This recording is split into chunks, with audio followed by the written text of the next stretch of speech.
All right, good afternoon, everyone. We are here at the YWCA in Hastings, and we have our League of Women Voter of Nebraska president with us today, and she is going to be speaking on Government 101. Marylee Moulton had produced this information to share with league members and other members of the public, and so we are here today to listen to this program. Marylee, thank you for coming and being with us on Zoom, and we are ready to begin. Okie dokie. In just a second, I will get back in a second to get this started. I'm going to show screen.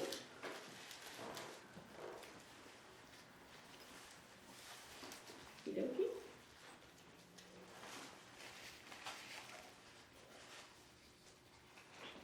Okay, well, thanks for having me today. I'm really excited to be talking with you there in Hastings again. And I apologize again for not being there in person. I'm really happy to be back though. So today you all have asked me to talk about a presentation we have called Government 101. And I think a lot of you are fairly familiar with this type of information, but this is being recorded and it's going to go out to the Hastings community, and I think that they'll find it to be a good refresher course. What's going on in general in the world is that a lot of the things that are being discussed are not necessarily things that Congress acts on, but things that are acted on in the states. So it's important to understand both how government works on a national level, but maybe even more important to understand how government works on a state level. So we're going to be talking about the full gamut today. Let's see. Before we start, I just want to basically explain that the League of Women Voters of Nebraska is a nonpartisan organization. That means that we do not take a position on candidates or on parties, but we do take positions on issues. And so you would find us taking positions on some of the issues that are discussed, say, in the legislature. The League is open to anyone 16 years and older of all gender identities, and so we welcome you to join if you're interested in working with us in the future. Hang on just a sec. Move this over, and now it doesn't want to advance. There we go. Okay, so we're going to talk about the three levels of government. So there is the federal government, which we hear droned on about in the news all the time in Washington, D.C., the president and Congress and the Supreme Court. There is the state government, which we hear a lot less about, that really impacts what goes on here in our state of Nebraska. And there's local government, which impacts what's happening in your communities. So it's important when you think about government, not to just think about what you hear about all the time in your social media feed or on the news. There are three different levels of government, and they all really impact you, each in their own unique way. So in the federal government, there are three branches. There's the executive branch, and that's the president, President Biden, Vice President Harris currently, and then they have cabinet secretaries and agencies that work for the executive branch. And what happens is that the executive branch is the one who implements the laws. So say like the Environmental Protection Agency. If Congress passes a law, it's actually the agency itself and the cabinet secretary that makes sure the law gets implemented. Then you have the legislature. And in Congress, there are two houses of the legislature. There's the House of Representatives, and that's 435 people, and they have a speaker. And then you have the Senate, which has 100 members, one from each state, two from each state, and then you have a majority leader and a minority leader. The House Speaker is Speaker McCarthy, the current, who's a Republican. The current majority leader is Chuck Schumer, who is a Democrat. Then you have the judiciary, which most people think of the judiciary as just being the U.S. Supreme Court, but it's a lot more complicated than that. Because what happens is on the federal level, you don't get to just take your case to the Supreme Court. There are levels. So basically there are 94 district courts around the country, and that's where a case will generally start. and then it would go to an appeals court, and there are 13 appeals courts across the country. And if it makes it through those two things and it's still contentious, that's when it goes to the US Supreme Court, okay? So once again, basically Congress makes the laws, the executive implements the laws, and the judiciary decides whether the laws are constitutional or not. So that's how that interaction works. We have a Nebraska congressional delegation. We have 2 senators. We have Senator Deb Fisher, who I believe is in her 2nd term now, and we have Senator Pete Ricketts, who is finishing out 2 years of Senator Sass's term. He's going to be run for re-election to the seat in 2024, and then he'll have to run again 2 years later to realign the Senate seat that Senator Sass had. So he was appointed by Governor Pillen to fill that seat until 2024. Then we have 3 congressional delegates, 3 representatives to Congress. And that's Mike Flood. And Mike Flood basically represents, well, let me back up. Even though it's Congressional District 2, it's easier to explain this way. So in Congressional District 2, we have Don Bacon, who's a Republican. And CD2 is basically the greater Omaha area, right? Then wrapping around Congressional District 2 is Congressional District 1, and that's Mike Flood. And he is the representative that, that basically handles Lincoln, and like I said, wraps around Omaha. Then the entire rest of the state is represented by Adrian Smith, who's also a Republican. So currently our entire delegation is in one party. The thing that makes the way Nebraska's delegation work unique has to do with the Electoral College, though. So the way they decide how many votes each state has in the Electoral College is they take the 2 senators and they add however many representatives. We have 3. So Nebraska has 5 electoral votes. California has something like 52 or 53. So it gives you an idea, keeping in mind that your congressional representation is based on population. So the larger your population is, the greater the number of congressional representatives you have. So Nebraska and Maine are the only 2 states where they have an electoral vote determined by district. And this is how it works in Nebraska. I'm going to use the last election. So in the last election, Donald Trump won the popular vote in the state of Nebraska, right? Which meant that Donald Trump got 2 delegates representing our 2 senators. Then what happens is that each congressional district, they count the votes in each of those districts to determine who wins that district's electoral vote. In Congressional District 1, President Trump won. In Congressional District 3, President Trump won. But in Congressional District 2, Joe Biden won. So he won the one electoral vote in the state of Nebraska. So just so everybody understands that kind of unique way we award electoral votes. And that can come into play in a very close election. So that moves us to the Nebraska state government. Now, it's a 3-party, there are 3 branches of government, a lot like the federal system, but it's, again, a little bit unique. That's a theme here in Nebraska. We're a unique state. So we have an executive branch, we have a legislative branch, but unlike Congress where there are 2 different houses, in Nebraska, there's one. It's called the unicameral. And then we have a judiciary, just like they do on the federal level. Now, in the executive branch, our governor is Jim Pillen, and he has agencies that work for him to make sure the laws get implemented, just like they do on the federal level. He has things like the Transportation Agency. So what happens is Governor Pillen is the person who's in charge of signing bills into law, and he is the chief executive officer of the state of Nebraska. Now, like there's a vice president, there's a lieutenant governor. and Lieutenant Governor Joe Kelly has really one job, and that's to preside over the unicameral. And if any of you have been following the unicameral, he is the person who recognizes senators, and they always say, "Thank you, Mr. President," because he is the presiding officer of the unicameral. Then we have a Secretary of State, Bob Evnen. He oversees elections, and all of these are elected offices. We have a Secretary of the State Treasurer, John Morante. We have an Attorney General, Mike Hilgers, and an Auditor of Public Accounts, Mike Foley. All right.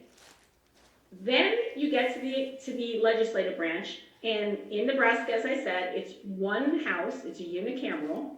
There are 49 senators, and these are the people that pass the bills that make the laws in Nebraska.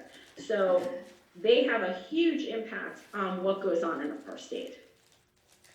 Like the judiciary on the federal level, the judiciary in Nebraska also has different levels.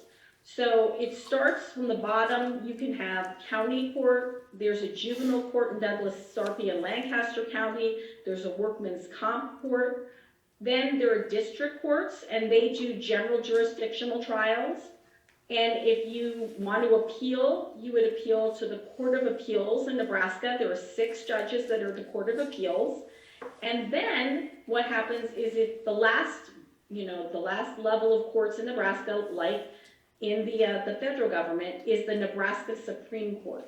And that's 6 associate justices and a chief justice. And they are the ones who determine if the laws and the Constitution of the state of Nebraska are being followed. Unlike the Supreme Court on the federal level that's looking at the Constitution of the United States.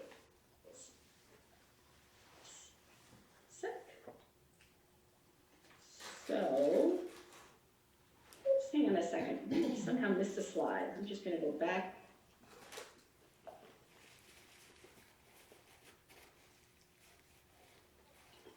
Okay, so I wanted to take a closer look at the unicameral for you, because the unicameral is unique in all of the country. We are the only state in the union that has a one-house legislative branch. And the way this came about was back in 1934, our U.S. Senator George Norris came up with this idea that he thought that it was a waste of time and money to have 2 houses. He thought that there was too much politics, too much party politics involved, and he thought that it would be better for Nebraskans if we had one house, this unicameral, and that instead of running in political parties, if people would run as a nonpartisan. So that would kind of take some of the rancor out of politics. Even back then, they had rancor in politics and in these different parties. So once you get elected to the Nebraska unicameral, the committee chairs are chosen by secret ballot, which means you don't have to vote for, even though you run as a nonpartisan, people have parties, okay? And in other states, the parties exert an enormous amount of control over the legislation that gets heard. In Nebraska, that's not as much the case because the chairs are chosen by secret ballot, which means you can vote for whoever you think is the best person to lead the committee without anybody finding out or without having pressure put on you by parties. The other thing that is awesome about Nebraska is that every single bill gets a hearing in our state, and that's not the case in all states. So when someone introduces a bill, and believe it or not, there were over 800 bills introduced in the legislature this year. Every single bill gets a hearing. And the reason that's important is because that's where the second house comes in. That means that Nebraskans get to weigh in on every single bill that's proposed. The last thing to keep in mind about the unicameral is that it does have term limits. So in the unicameral, you can only serve as a senator for 2 consecutive 4-year terms. And then you have to leave the unicameral for at least 4 years. Then you can stand for election again. But you are termed out. And that's kind of a contentious issue too. The League of Women Voters, we are not proponents of term limits. Remember I said that we weigh in on issues? this is an issue that we've weighed in on, and our feeling is that people should be allowed to elect whoever they want regardless. There shouldn't be term limits. And so our feeling is that term limits, what happens is that you wind up with the senators relying a lot on staff, and if there's staff turnover and if there's turnover in the senators, there's a lot of knowledge lost, and it makes it really difficult to govern. And so our particular position is that we don't favor term limits, but we have them in Nebraska, and that's the constitutional law in our state. Now I want to talk a little bit more about the people of Nebraska, because the way this whole thing was set up by George Norris is that even though there's only one house, there actually is a second house as far as he's concerned, and the second house is the people of Nebraska. And there are basically three ways the people of Nebraska can weigh in to find out, to make sure that their voices are heard. They can testify or write a letter to the committees. So whenever anything is being heard in committee, you have the ability as a regular Nebraskan to either come down to Lincoln and testify in front of the committee, and it's not as scary as it sounds. They are not ogres, they're generally very nice. And you have generally 3 to 5 minutes to say your piece and let the senators know how you feel about a particular bill. Now, individuals come, people representing groups like the League, we testify a lot and we write a lot of letters. There are corporations that come to testify, there are lobbyists that come to testify. So there is a lot of input into the laws that, or the bills that get heard in our legislature. If Nebraskans feel like they haven't been heard, there are 2 avenues to still hear from the people of Nebraska. One is called initiatives, and the other is a constitutional amendment. And they work kind of the same way. So an initiative or a constitutional amendment can get on the ballot 2 ways. One is that for a constitutional amendment, the legislature could basically vote that they want to put a constitutional amendment on the ballot. And it would get on the ballot and the people would vote whether they wanted it or not. I think that happened with the constitutional amendment for the right to hunting several years back. It came from the legislature itself. But the usual way you see things get on the ballot for initiatives and constitutional amendments is that people get together, whether it's nonprofit groups, people who are just interested in a particular issue, and they set up a committee and they go out across the state to get signatures.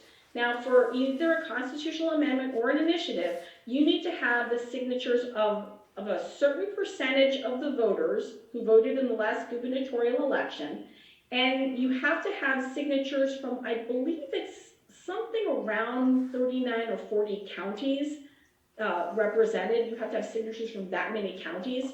So it's a pretty broad process, and you have to get a fair number of signatures. So there's a lot of work that goes into doing something like this. And just to give you an idea how a grassroots initiative works, the most recent initiative that passed on raising the minimum wage to $15 an hour, that was a true grassroots effort where people got together and said that they really felt it was important to the state of Nebraska over the next, I believe it's 3 or 4 years, to raise the minimum wage to $15. And regular people, went out all across Nebraska with petitions, and people signed them. So you really have the ability to be heard here in Nebraska. The other thing I want to encourage people to do is just reach out and contact their senators. And if you go to the League of Women Voters page on the internet, the website, it's lwvnebraska.org. There's a button that you hit that says find your senator. And at the end of this, I'll actually show you what it sends you to on the website of the legislature. But you have the opportunity to reach out anytime to your senator and let them know what you feel about what's going on in the legislature, what their position on a particular bill, whether you agree with it, whether you don't agree with it. It's really important to be heard, because we talked with senators and they tell us if even 5 people from their legislative district reach out to them, they are going to take notice. So you really do have the ability to influence what goes on in the state capitol. And so we really encourage you to do that. You can also watch what goes on in the state capitol. So NET has a link, and you can go online and watch the legislature live. And let me tell you, this session, it has been more interesting than the housewives of Salt Lake City or Beverly Hills. It's been crazy. So, you think it would be boring, but it's really not. It's a really interesting thing to dip into if you've got some time. Put it on while you're, doing something else, working on your computer or, doing the dishes. It's a great way to kind of like pass time. And they are voting on a bill this session that makes it likely that they are going to now archive those. They have not in the past been archived. You had to watch it live, but you're going to be able to watch an archive, hopefully, if that bill passes. So that's another thing that you can do to kind of stay abreast of what's going on in the legislature. So finally, we get to the third leg here, which is county and city government. So in Nebraska, there are 93 counties. For those of you who grew up here, you may even be able to name them all. For someone like me who grew up in New Jersey and only moved here 13 years ago, I was surprised that there were 93 counties in Nebraska. But each of them is run by a board of commissioners. They have assessors. They're the people who tell you how much your house is worth, so you know how much you're going to have to pay in property taxes. They have attorneys. They have a treasurer. The sheriff works for the county. They have planning and zoning. They have the election clerks or the election commission on the county level. So there's a lot that goes on the county level. Then each of your cities or villages, they also have a level of government too. You have city councils, you have mayors, and they do things like making sure you've got police, fire, your sanitation contract. There's more planning and zoning that goes on the city or village level. They have public works, they have parks and recreation. So there's a lot that goes on in your community that you really should be aware of. And if you can, have a chance to, some of them stream their meetings, some of them you would just have to look on, on a local paper. But it really behooves you to know what's going on in your particular county and in your particular city or village. Just to give you an example, the money that came through the COVID relief in Omaha, it was very interesting to see how they decided to spend that money in Douglas County. Douglas County got money and the city of Omaha got money, and we're talking about millions of dollars. And you'd be surprised, even the smallest counties in Nebraska, they all received money from that. And so, the question is, where did that money go? That's something that you want to know, or you want to have input into where that money goes. So being active in your county and city government at that local level is also really important. Okay, so how do you follow all of these? How do you get information? And it's getting harder and harder, because subscribing to the local newspaper used to be the way to get your information about, especially a lot of the state and local governments. But as a lot of us know, there aren't as many local newspapers as there used to be. And what you need to do is, if you have a local newspaper, by all means subscribe. It's important to keep these local newspapers alive. If you don't, you're going to have to look for trusted sources on social media. And I say look for trusted sources because there is a lot of bad information out on social media. We're out on social media at LWVNE, and we do a lot of reporting, especially on the Nebraska legislature. So we have a lot of information out there on what's going on at the unicameral. Again, you can follow the proceedings of local, state, and national government because a lot of them stream online. contacting your elected officials makes a big difference. And just so you know, there are some new sources that are online too. I don't know if you're familiar with the Nebraska Examiner and the Flatwater Press. Both of those are internet newspapers basically, and they're doing some really great work and great reporting, especially on the statewide level. And so they would also be a really good option to find information. But again, I really want to leave you with the concept of it's super important to contact your elected officials. It just makes such a huge difference. And we provide the contact at lwvnebraska.org, and I told you I'm going to stop this for a sec. Stop this share, and I'm going to change it real quick to another one, and I'm going to show you actually how to do this. Find it. Whoops, just a sec.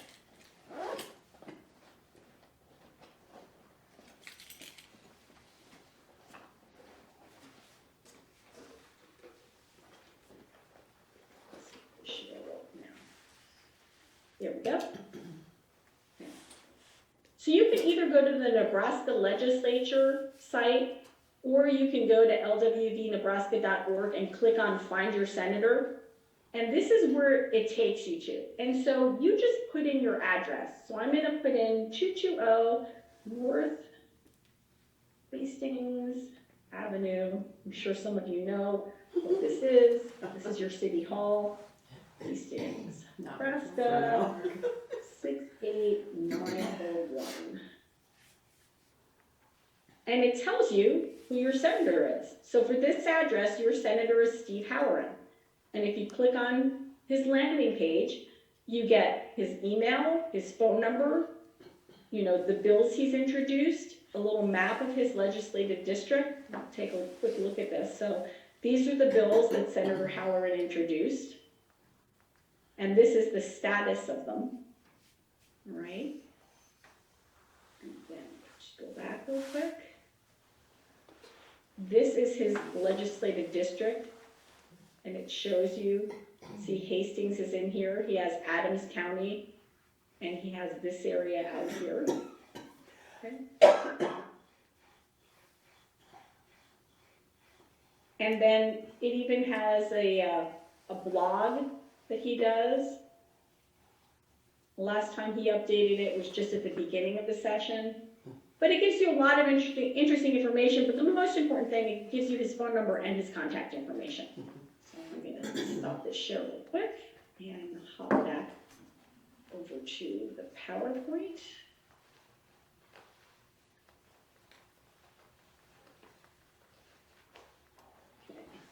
Okay. So, how do you vote in Nebraska? See if I can look at this real quick. Okay. So, voting is your civic right and responsibility. It's one of the most important things you do. Do not throw away your right to vote. Think of it in terms of candy. So if every vote were a piece of candy and you decide not to vote, your candy's going to the person who does. So it's important that you exercise your right to vote. It's easy to register in Nebraska. You just go to the Secretary of State's website, sosnebraska.gov, or you can go to vote411.org, or you can sign up. The League of Women Voters is in high schools. They go to events to sign people up to vote, to register people. It's also very easy to vote. So you can vote in person, two ways. You can either vote early. You can go to the county, you know, your county office or your election commission, depending on which county you're in. And I think there's about at least a week, maybe even 10 days that you can actually start casting your ballot before the election. You can vote on election day, old-fashioned way, just like Grandma used to do it. So you can do it that way. You can vote by mail. And in 11 counties in Nebraska, and you can see them, Boone, Cedar, Cherry, Clay, Dawes, Dixon, Garden, Knox, Morrell, Merrick, and Stanton, it's all vote by mail. That's really the only way. I believe you can still go to the county office and vote if you really want to vote in person, but they send everybody for financial reasons. These counties are ginormous and they have a very small population, so they do all vote by mail. And in recent elections, vote by mail has become more and more popular. Now, the slight kink in all of this is that in 2022, Nebraska passed a voter ID bill. And this voter ID bill basically said, Nebraska requires a photo voter ID. The legislature shall determine how all of this will work. And the legislature has had hearings on this. It's been trying to come up with some sort of rule. They still have not done this. We're hoping it will be done before the end of the session, but we don't know yet what is going to be considered acceptable ID.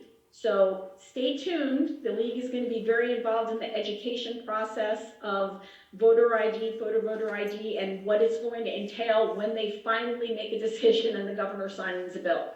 So that's something that's coming down the pike and will affect every one of us in 2024. Also, we've worked really hard on something called restoration of voting rights. So in Nebraska, if you go to prison for a felony charge, you serve your time, you serve your parole, right? After that, you still have to wait 2 more years before you're allowed to vote. And we're trying to have that 2-year period eliminated so that when people have served their time and served their parole, their rights to vote can be restored. So that's something that we've been working on too. We're hoping that that makes it into the voting bill at the end of this session. We'll see about that too. So we also have, as a nationwide league, a portal called vote411.org. And vote411.org is a website that has the candidates running for office along with information. We generally send out, we send out an email to them. We ask them to be part of the Vote 411. They log in to say they want to do this, and then they receive questions, which then they type the answers to, and it all gets compiled so that if you're looking for the person running for your legislative district seat, hopefully they've answered our questions and you can look at the candidates and see where they stand on the issues.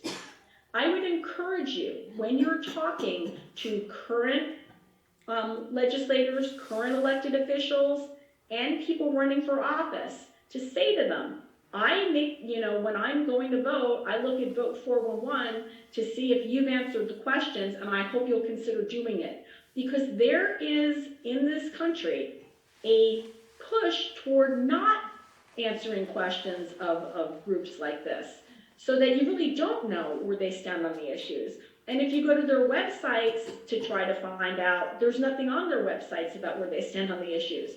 So to some extent, it's up to voters to demand of those running for office to tell them where they stand on the issues. And it's important that you make sure that they hear that from you. So that would be very helpful to all voters. So we invite you to join the league. If you are not a member, you can just go to lwvnebraska.org/join. We are always happy to provide information and education to the public in Nebraska. If you have an organization that you think would benefit from hearing this presentation, please feel free to reach out to me. My email is marylee@lwvnebraska.org. I'm the president of the Nebraska League, at least until Saturday. And on Saturday, I will probably be co-president. So we're going to be getting a new co-president I'm really excited about, named Janelle Stevenson. So I hope this was helpful for you, and I'm happy to answer any questions that you might have. So I'm going to stop sharing and see if anybody has any questions. I have a question. Sure. How does, or I don't even know if you can answer this, how will the voter ID requirement affect voting early? At this point, we're not 100% sure. If you're going to vote in person early, it's likely they're going to ask you to show some sort of photo ID when you go to vote early. if you're going to vote by mail, we Right. just don't know. In Utah, they have a photo voter ID, and the way they've done it in Utah is that it's kind of similar to the way they do voter ID right now. So if I vote by mail, when they get my ballot, they pull up my license, my Right. driver's license, and they look at the signature and they see if it all matches. And if it does, there's no problem, and if it doesn't, they'll call you. My husband's a doctor, and he actually got called by Douglas County Elections because instead of signing his real signature, he signed his doctor's signature once.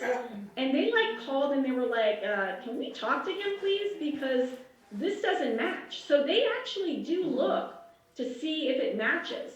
Now, that's the more likely thing to happen. In the worst case scenario, they may say everybody's got to photocopy their Nebraska ID and send it in, which would be catastrophically difficult for some people because most, people don't necessarily have a printer that can make copies in their home.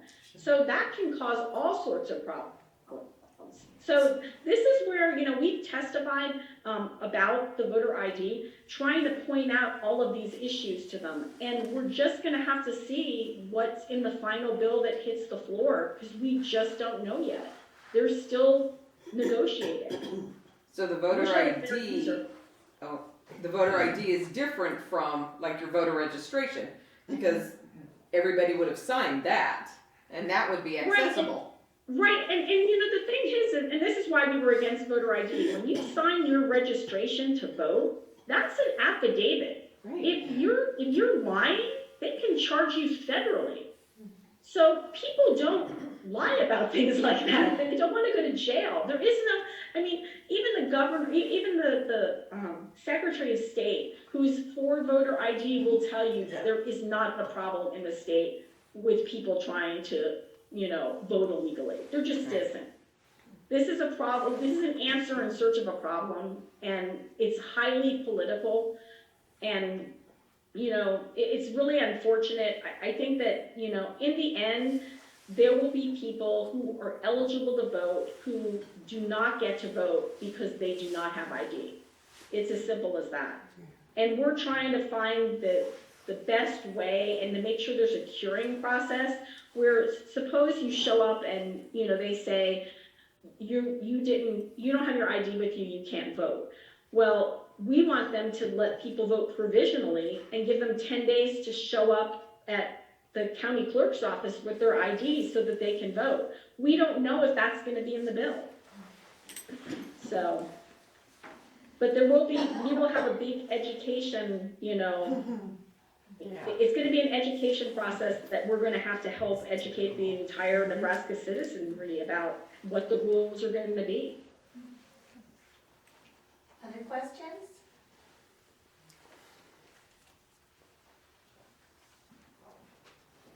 All right, Marylee, it looks like we don't have any other questions. So we would like to thank you for coming and being here with us today in Hastings through Zoom. And thank you for your time and thank you for your presentation. And we just look forward to more information from the League of Women Voters Nebraska. We appreciate these programs that you produce. Okay, well, thanks very much. It was great being with all of you. Hopefully next time it'll be in person. And have a great weekend. Thanks a lot. All right, bye. Take care. All right, I would like, before we turn off, I would like to show the behind the scenes Hastings, Nebraska. This is something new that's gonna be coming out, excuse me.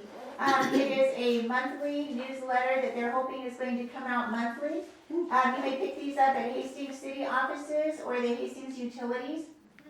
If you go to www.cityofhastings.org, you can go to under administration and you should be able to see this online.